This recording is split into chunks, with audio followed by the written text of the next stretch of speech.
Hello, people. This is Brian Courtney with Short Bus Debate Club. I would like to thank you for listening. Today, as always, have Darren Jolly with me. Hi. And, we're going to talk about something that we've kind of touched on in past episodes. I know in episode 6 we touched on it when we were talking about the state protecting people and kids. But we're going to talk about drug policy and how that drug policy has essentially created the militarization of our police force, who are supposed to protect us, and a huge fucking swollen prison system that I think the United States is currently housing 25% of inmates globally, which that's a big fucking number. Staggering. Considering that both India and China have over 1 billion people, we end up with 25% being in prison. We're the democracy. Wait a minute. Oh, sorry. Yeah.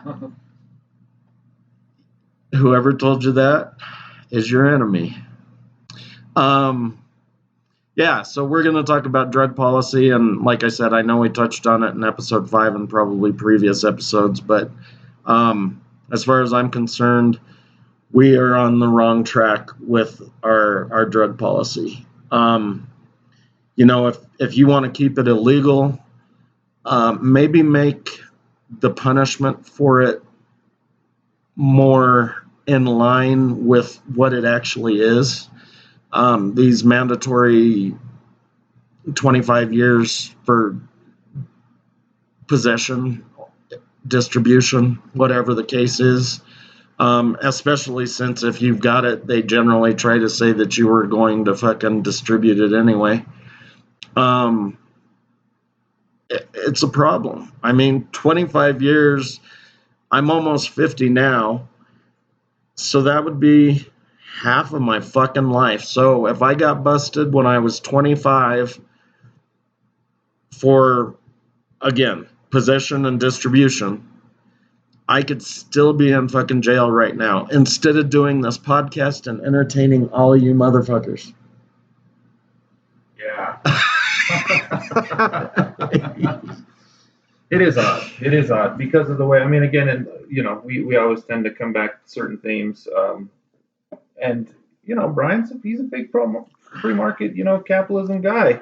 But when the market gets subjugated to these spaces where, like money for police, money for prisons, profit for prisons. I mean, something like that. Doesn't that just seem like the concept of it, like totally socially out of whack? I mean, where does the line draw between the concept of capitalism and the concept of citizenship? I mean, is citizenship about herding people into certain spaces because they had a couple ounces of cocaine and putting them away for 25 years? I mean, does this honestly, make sense on any meaningful level? I mean, I don't even know where to begin or end with any of that stuff right now. It's funny that you said money for police, so I'll have to do more research on it. But here in Colorado, we have something called the Law Enforcement Assistance Fund. And basically, if you ever get in any trouble, a portion of your fine, or they actually line item that fine to where that money goes into this Law Enforcement Assistance Fund. And again, I'll have to do research on the drug part of it, but I know that is a huge part of the money for police, because they always say they're not doing this to generate revenue. They're not doing this to write tickets. They're doing it to make people safe, right? Well, it's been, 2006. A city here in the state of Colorado got $5 million to their police force for writing a certain amount of DUI tickets. So, really? Yeah, that's a huge number. Now, my guess is that they're doing something similar with drugs, and they get money for busting drug dealers like they would DUI offenders. Again, I would have to research that, but you guys all, no matter what state or municipality you're in, have something similar to our law enforcement assistance fund where they get paid again for doing their job.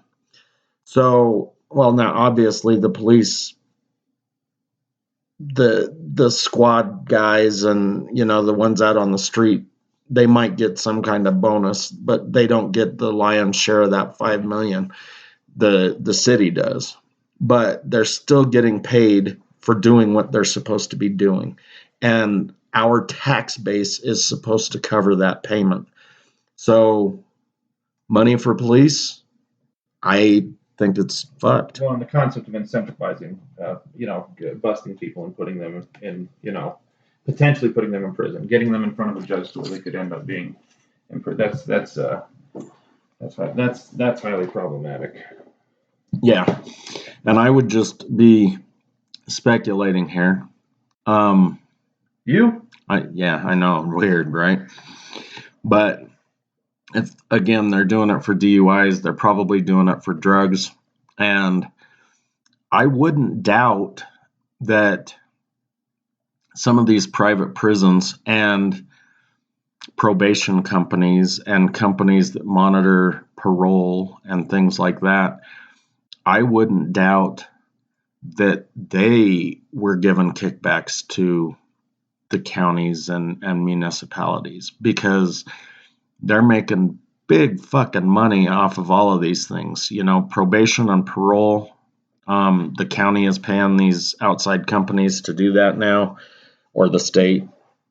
And then the prisons, the state or federal government is paying these prisons. So they've got a lot of money. They've got a lot of invested interest in keeping the drug policy where the drug policy is. Actually, they have a lot of interest in making it even more where, things that are now legal are starting to be illegal or pulled off shelves.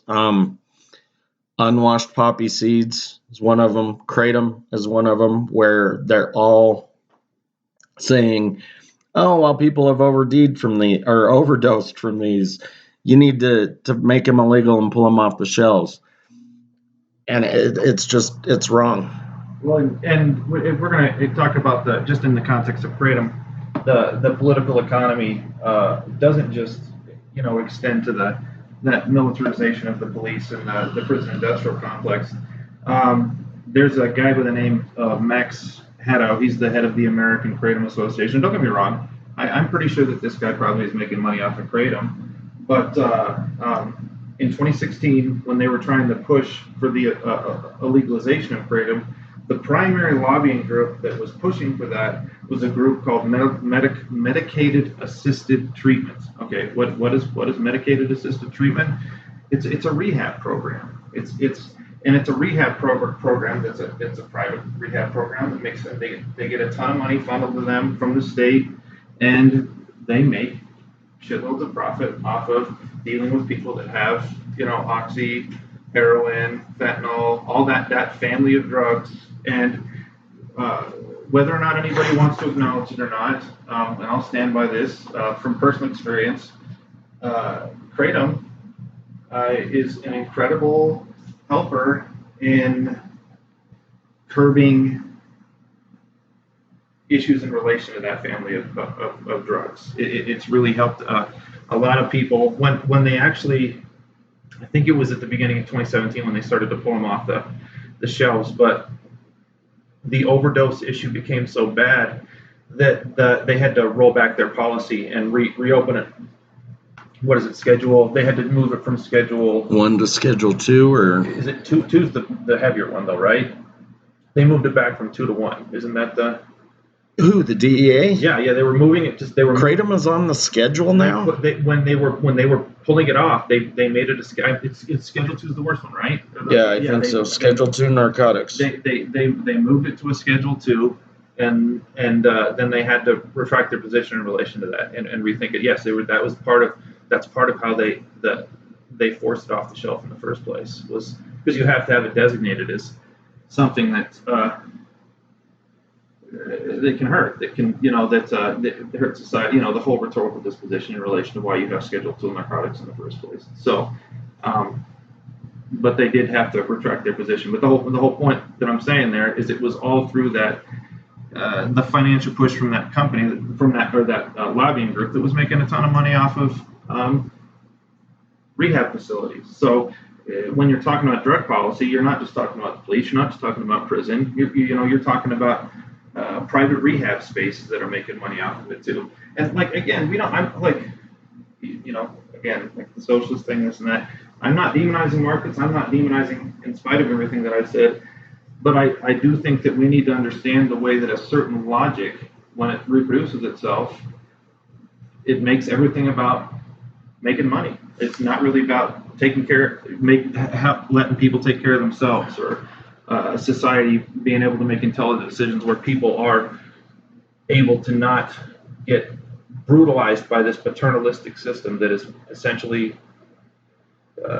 crushing them, putting them in prison, keeping them down. I just want to back up a little bit because I went to the Department of Justice website to look at scheduled drugs. And Schedule 1 controlled substances are the ones that have no accepted medical use in the United States. Examples are LSD, big fan, peyote, methaqualone, ecstasy, heroin. So those are the ones on Schedule 1. Schedule 2 are the ones that have a high potential for abuse and might lead to severe psychological or physical dependence. So those are oxycodones and those. So they were probably trying to make kratom. No, they couldn't make. They were going to make it a Schedule 1. No, it was Schedule 2. I'll go find it. No, because Schedule 2 are the ones that have medical use, but a high potential for abuse. I'll get the information. I'm just reading the DOJ stuff. You're reading the DOJ stuff that's defining it. You're not reading something that says when kratom was being made illegal, it was being made Schedule 1. So I'll find it. No matter what the point, this technicality, they were trying to make it illegal, and it was removed from the space where it was illegal because so many people were overdosing, and they realized that people were actually using it. There was a benefit to the way that people were using it in society, keeping themselves from having these difficulties. So, and there's a problem with this anyway, because they have 5 categories within this thing, and I know you still probably want to talk about kratom a little bit, but to have 5 categories of controlled substances in which they monitor to see whether or not there are abuses happening and, illegal sales or whatever, that's a fucking problem. Because Schedule 5 is shit. It's just codeine, like Robitussin, and other certain narcotics of limited quantities. So again, it's okay if you have this much, but now if you have this much, it's illegal. And that's a problem. Again, what are the other schedules? What are they? So there's 1, 2, and 2N, which is where oxycodone and Percocet lie. There's Schedule 3 and 3N, which these are narcotics that have not more than 90 milligrams of codeine per dosage. So it's like Tylenol with codeine, Suboxone, Ditrex, anabolic steroids are on that list. Then Schedule 4, these are drugs that have a low potential for abuse relative to substances in the prior schedule. And that's Xanax, which I don't understand that one because I thought that along with oxycodone in West Virginia, Xanax was one of the things helping with the ODs. Soma, which that's some weak bullshit. Klonopin, Transine, Valium, and I know lots of people that like Valium a lot. Halcyon, Versed. So that's Schedule 4. And then Schedule 5 is cough preparations containing not more than 200 milligrams of codeine per 100 milliliters. So that's Robitussin with codeine, ezogabine. That might be where that stuff, what the fuck was that golden shit that they used to give me when I had a cough? Oh, the liquid? Yeah. Ooh. Well, I thought that was all opioid based stuff. Well, anyway, it was really good. Yeah, I like it too. And I don't think I can get that anymore because of this bullshit drug policy. It was Schedule 1. You're right. So they put it as Schedule 1 temporarily, and then they reversed it. Well, that's because I grind a motherfucker down. It's interesting. It's interesting that they say ecstasy has no social. I mean, because of all these tests lately where psychologists are using MDMA. Right. Yeah, especially for veterans who are dealing with post-traumatic stress. And so they're saying no medicinal value. And while those tests are showing results, the FDA, which also has a strong influence on drug policy. But they're totally honest, and they have no connection to the industry at absolutely. all. And they just, let pharmaceuticals, they make sure that they're doing their testing properly. Before they're released to the marketplace, they make sure that the side effects are minimal. The FDA is protecting us all day, every day. All day, every day. But the FDA, so they are going to look at those tests from the MDMA and they're going to say, okay, well, you didn't have a large enough control group, or you didn't have a large enough sample size, or whatever. So even though your results are showing this huge benefit, we're not going to endorse it as medicinal value or medically valuable. Which is creating all these, because Mexico, you can do them down there. I mean, it's as much as I hate the concept of the nation state, when you have different municipal legal spaces, you can, the FDA, of course, they say no, we're making money over here, so we're not gonna let you penetrate it over here. Then, of course, the only people that can go down and do that are the people that have the money to go down to Mexico and do these MDMA, and all these various different. There's a bunch of different psychedelic ones that people do down there. And I don't want to make it sound like I'm a friend to the FDA or the United States government, for that matter. But I do want to make sure and mention, lots of groups did lots of testing with LSD. And a lot of it, was not moral, for sure. It might have been legal, but it wasn't moral. The CIA did, and MK Ultra, that wasn't no ethical. Right, yeah. Right. But and then even if you take LSD out of it, I know that they were fucking back in the 70s. They were fucking shooting radiation into prisoners' balls to see what the fucking result would be. So I can kind of see where the FDA is coming from a testing perspective, saying your tests aren't valuable. Intuitively, of course, you have to come. We're talking a lot about illegal drugs right now, but I remember when I was doing my undergraduate, I was right when LexisNexis and Mexico and all that stuff came out, so you could look at these databases and find all kinds of crazy ass articles about this and that. Somehow or another, I started looking at what do you call them? Serotonin, or SSRIs? Is that uptake inhibitors? Yeah. So I was because this is when you were living over at that townhome, and one of your crazy neighbors was taking Paxil or one of the heavier ones, and I got into a conversation with her about it, and she said, when she was still floating back and forth between one and another one, and that bitch was crazy. Yeah, she'd get a little cuckoo, right? And she's like, they're saying that it isn't causing people to commit suicide, but she's like, I have 3 friends that have killed themselves when they come off of it, and they're not weighing themselves, and I have suicidal ideation. This is really before that term had come out, but which maybe was a better day, to be perfectly honest with you. But she was imagining herself killing herself, and she's like, there's something wrong with that stuff. So I went, you get bored, you hear something like that from somebody, and she is so loopy, that I was like, this is something probably I ought to look into. So I found this article in the Times that there was through the British National Health, Institute, whatever it is. I can't remember what they're, but they took a study that was done through the FDA, and they looked at the heavier ones the ones that are heavier than Prozac, and they were looking to see whether or not there was a link between taking them, coming off of them, and suicide rates, like raising.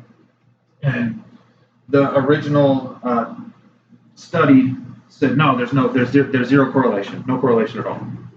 And they literally, because that's the whole point of science, right? Is that if you're going to say that we do these tests, we can repeat the same test and we get the same outcome, right? That's science, right? That's what they say, right? If you test again, it's the same outcome. If it's not the same outcome, then the original science that was done is clearly flawed. Yeah, to say the very least.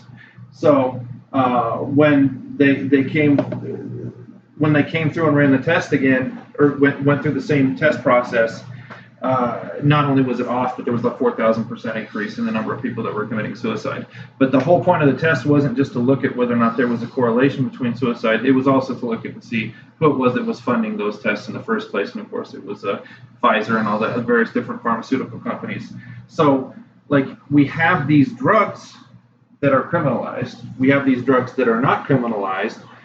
These drugs are fucking people. And don't get me wrong, I'm not saying all SSRIs are bad. There are people that I know that are on them that need them to be certain, to be sure. But, I mean, there's an entire group of people, like 20, 30 years of people that have been test subjects for these, short run, we're going to see how this affects you. We don't really know what the long-term consequences are on people because we've only been testing them for 3 years or 4 years. I know people that are fucked up in the head for the rest of their lives because SSRIs. And these are the drugs that are legal. Yeah. Well, I've always told you that if you give me a study that says one thing, I can find a study that says the exact opposite. And that's a true statement. I mean, because, whether it's milk or caffeine or uptake inhibitors or oxycodone or whatever, somebody is going to be paying someone else to do a test that refutes the results from the other one. But there, you say these being legal and these aren't.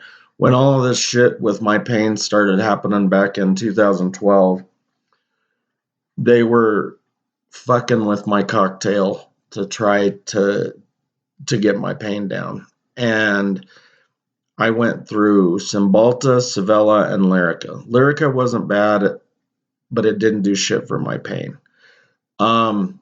Actually, none of them really did shit for my pain, but one of them made me into a complete fucking zombie. I was sitting there just drooling on myself, and I remember, I don't know how I remember, but I remember just sitting on my couch and you knocking on the door, and you came in, and we were just sitting there, and you were like, dude, what is wrong with you?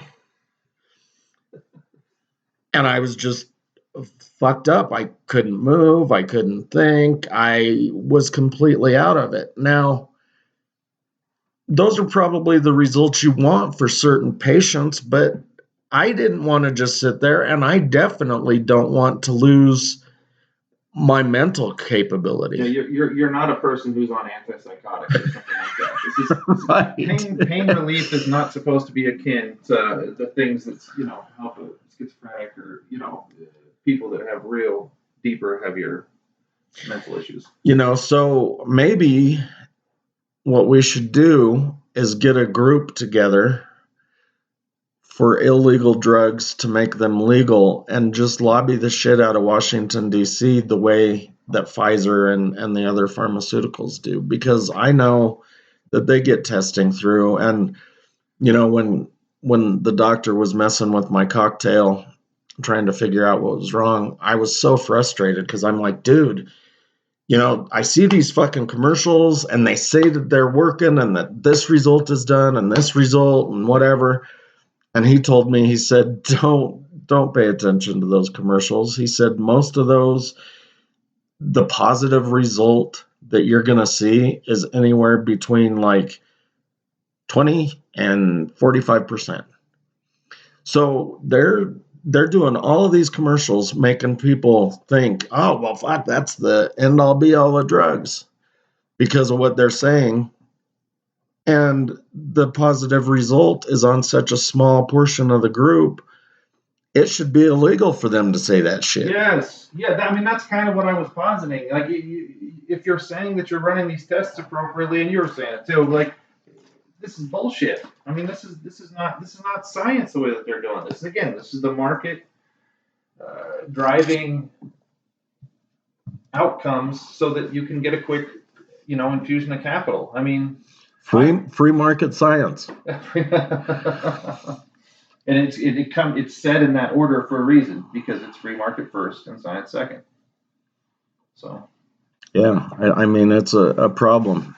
And again, these guys at whatever pharmaceutical company, and there are hundreds of them, because the ones that are making the name brand shit, that Rush Limbaugh took, and that whoever is on the commercial, those are the name brand ones. But there are hundreds and hundreds of companies that are making money by producing the generic form of these drugs so that they can push them out.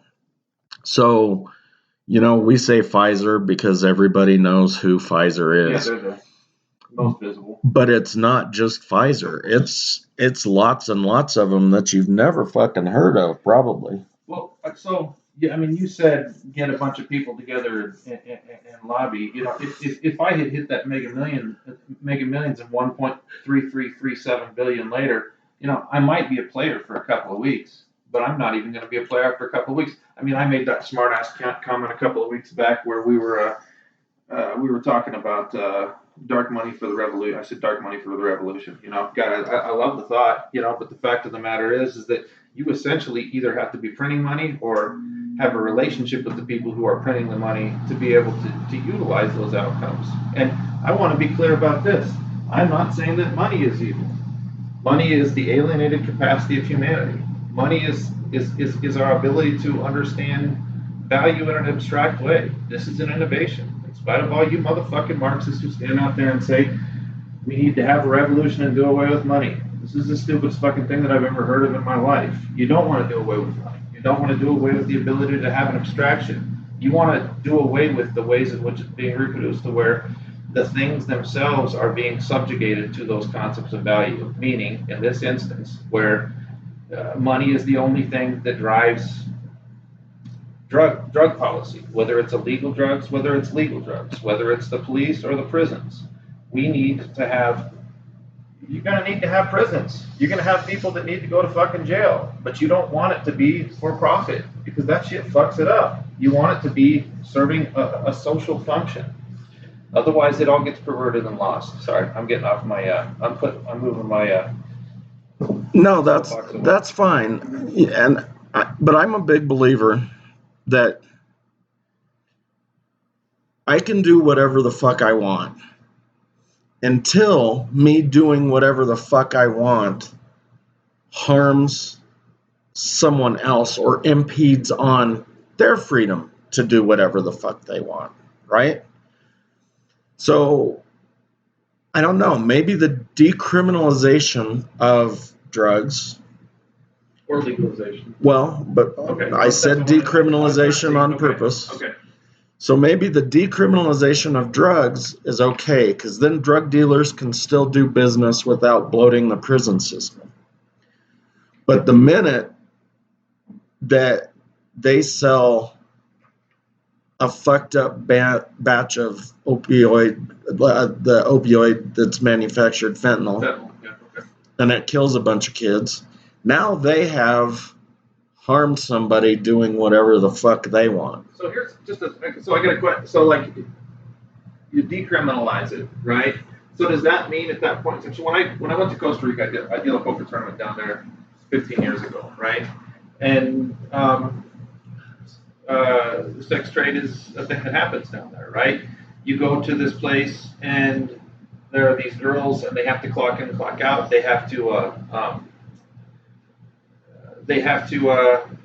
get tested twice a month. I mean, it's all regulated. I mean, like take mandated lunch breaks. Yeah, you got a smoke break. Yeah, you get a smoke break. I'm really tempted to tell a really funny story right now. I'm not sure if y'all are ready for it. Don't tell the toothbrush story. No, it's not the toothbrush story. Oh. It's a different one. So I'm not going to tell it. We'll save it for a different. We'll do one on legalizing the sex trade, and then I'll tell it. I'll save it for that day. Okay. Yeah, toothbrush story is never going to be okay for this one. You know, those people that are doing illegal shit are gonna really fucking hate us if we do a show legalizing the sex trade. So now we're talking about legalizing drugs, then we're talking about legalizing the sex trade. Gambling is almost legal in every state, so that leaves bookmaking out. So these people are not gonna be happy with us. Oh yeah, that works. See, I got a plan, guys. Ladies and guys, I'm helping you. There's a way forward. To bring it back around. So, if you're going to sell drugs in that environment, like, how do you catch the person that has the dirty batch of fentanyl? I mean, like, is there? Well, generally speaking, there's a chemical marker. Especially in the case of fentanyl, because of the fact that it's completely manufactured and synthetic. Like, is that the one that this person's selling going to be on file with somebody then, or? Well, I don't know for sure, but I think that. So they bust the guy with the fentanyl, and they say, okay, these guys OD'd, and I think, again, I don't know for sure, but I think because of that chemical marker, like you can tell whether or not they were taking heroin that was 95% pure versus heroin that was 65% pure. So I think that chemical marker in the fentanyl is there, and that you could tell that that was the fentanyl that they took based on the number of milligrams or whatever, and that chemical makeup. But I don't know for sure. Yeah. I like the. I mean, no matter what, I like the idea. I mean, if you just make it to where you, I don't want to say disincentivize, because if you do something like that to a person, you deserve. I mean, if you do that to kids, you deserve to get killed. Well, do you really? I mean, I was just putting that out there because I thought, maybe it wasn't a bad idea. But now that I think about it, if I went and bought that from dude. I made the choice to buy it. So should he get the death sentence for it? If he knows. If he knows it's a fucked up batch. That's why I'm saying, like if we can, if we know where, if we have to know where these things are coming from. That's the only way that this is ever going to work out, right? I mean, otherwise, yes. Otherwise, your point is correct, because then in this moment, this guy might be selling something that he got from this person who came from that person who came from that person who is the manufacturer, and you're literally 4 steps removed. And you're still stuck in the same system where you have to bust this guy, get him to roll over on this individual, you have to bust that person to roll over on that individual. And as, people who had a relationship to that kind of political economy historically, long time ago, not anymore, it doesn't work. Right. But I mean, again, so... I don't drink much anymore, but I used to be a drinker. And fighter, for that matter. I knew that if I bought McCormick's vodka, I was going to have a fucking horrible hangover and probably be sick for at least a day. So can I go to McCormick's and say, hey, you guys are fucking assholes. You have shitty booze that's cheap. That's why I bought it. but I was sick for a day. I can't do that. So I don't know. And again, I'm spitballing here because I don't know the answer. But personally, I think legalization should occur, which I've already said. But if it is just decriminalization and everyone has the right to do what it is they want to do, then can we really bust that guy if he doses a bunch of people with a bad dose? I don't even know, like, how bad I want to get caught in that space. But this is one thing that I would say. You can go to any head shop today and you can buy fentanyl tests. So you get you got and you put it on your MDMA, you find out whether or not it has it in it. So if I go and I buy 1,000 pills from somebody, I think that I mean, to be honest with you, if I'm the person that's going to go and do that, I'm going to take the fentanyl test with me. And I'm going to test one before I buy it. Yeah, but if you're buying fentanyl, I'm not saying buying fentanyl. I'm saying I'm buying the MDMA that's not supposed to have the fentanyl in it. So I take the fentanyl test and I test the MDMA from the person that I'm purchasing the MDMA. So like, I think that that's a natural. If you're going to be involved in that, like there has to be a measure of responsibility with the individual who's bringing the thing to the marketplace. Right. I think that's so. I still like you said. I prefer legalization. I'd prefer to be in a situation where all of this stuff, we really do start to play the science game honestly. We really do start to use the money that comes out of it. I mean, come on, Colorado, the weed things, I mean, I haven't really ever had the chance to go and look at, how well it's affecting the education system. Dude, I don't think it's doing shit for education except maybe letting them, buy more books and stuff. I don't think they're educating any better. Wait, yeah, we went over that a couple episodes ago. Right. But I would say that, I mean, we made a fuck ton of money in the first quarter. Hand over. Yeah, there's a lot of money. So much money.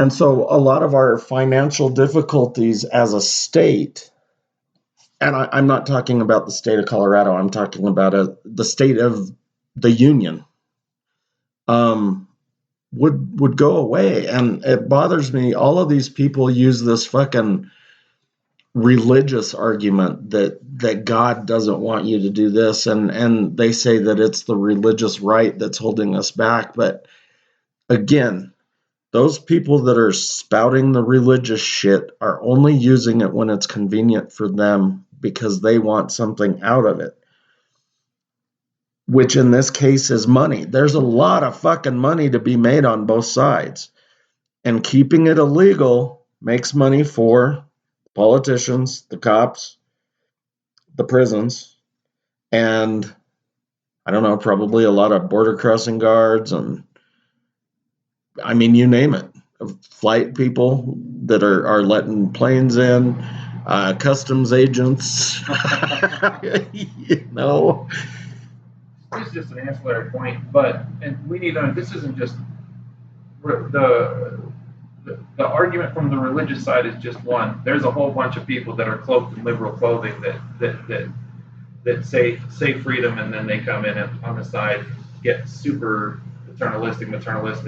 They're make it illegal, protect the kids, blah blah blah blah blah. I don't like that bullshit either. So no, but it's easier for a kid to get whatever, fentanyl, MDMA, weed, obviously. But I mean, I think if I wanted drugs, illegal drugs, I would go to a kid, like in high school, because they can point me in the right direction. Go to this park or go there. If you go to this party, ask for Tom. Look for a guy wearing a fucking fuzzy bunny outfit, and he's wearing sunglasses and carrying a bright fucking light. That he's twirling in his hand. Right. One of the things like this. So when Colorado became, so first it was medical, then it went to recreational.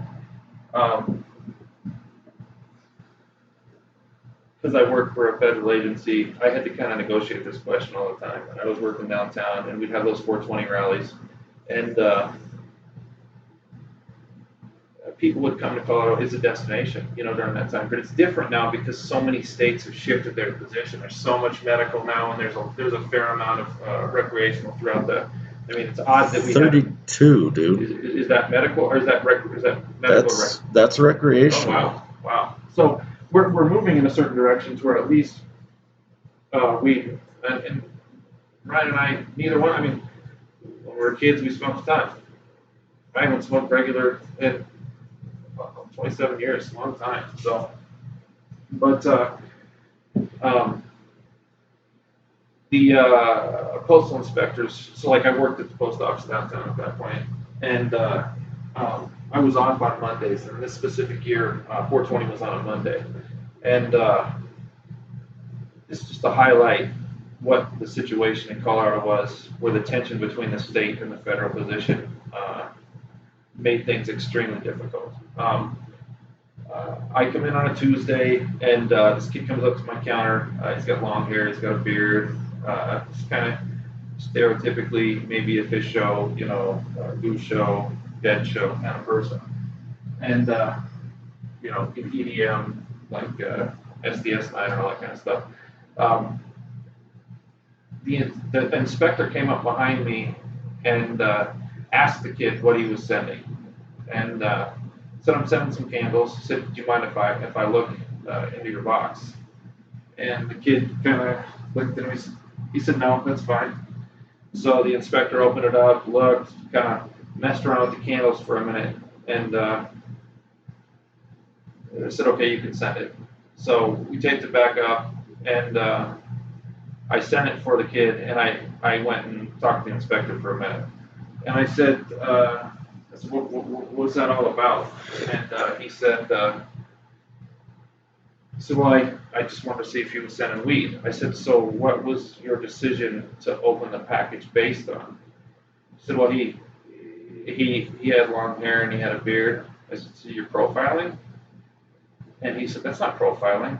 I said, if it's 1963 and you go up to a black guy on the side of the road and pull him over, is that profiling? He said, yeah. I said, well then, you're looking at this person. You haven't been following him. You don't know what his history is. You don't know if he's had any drug issues in the past. You don't know anything about him except for what he looks like. I said, is it where's the probable cause there? He says, well, because he looks like it. Then I said that's profiling. So he and I start going back and forth about this, and I said, you're not going to do that to another customer at my window again. I said, what you're doing right there is you're picking somebody out. I said, that's a civil liberties issue. I said, you don't have the right to open that up unless you have real probable cause. And I said, if they went and contacted the ACLU and came up here, and I didn't say something back to you, then I'm complicit at that point in time. So we're going back and forth pretty heavy duty. And there's a really cool inspector that would come in every now and again. When they would see huge amounts of weed, he would be the one that would come in and send it back to the place that they sent it to. And he'd always come in plain clothes, and he would stink like weed so bad because he'd have literally like a box of 30 pounds of weed that he'd be sending express. And it's always hilarious because nobody knows that he's an inspector, right? But he's a really cool guy, really interesting guy who I talked to a bunch. And he says, hey, Jolly, come over here. I need to talk to you for a second. He says, so tell me what happened. And I'd seen him. He'd been over there listening to the conversation that me and the other inspector had been having the whole time. And I said, what he's doing is profiling. I said, if we were to get in trouble, because he's violating this guy's rights, and I'm standing there, I'm partaking in that. And I said, I can't be a part of that. And he said, look, Darren, I need you to understand something right now. He said, Colorado was the only, because California hadn't even gone to recreational at this point in time. He says, Colorado is the only state in the union right now that's got recreational. He says, people come here and they buy, a couple pounds of weed, they send it back, they send 10 packages, they're trying to just get 5 or 6 of them through. And he says, everything that you said is correct. He says, of course, what we're technically doing is borderline. He said, but you tell me what you want. He says, right now, the DEA, the FBI, They're funneling so much money into Colorado to negotiate this weed question. It's just totally, he says, we can do whatever it is that we want essentially right now. He says, so what do you want? He says, if we do this for a couple of days after 420, then we come here, we make it look good. You know, nobody can,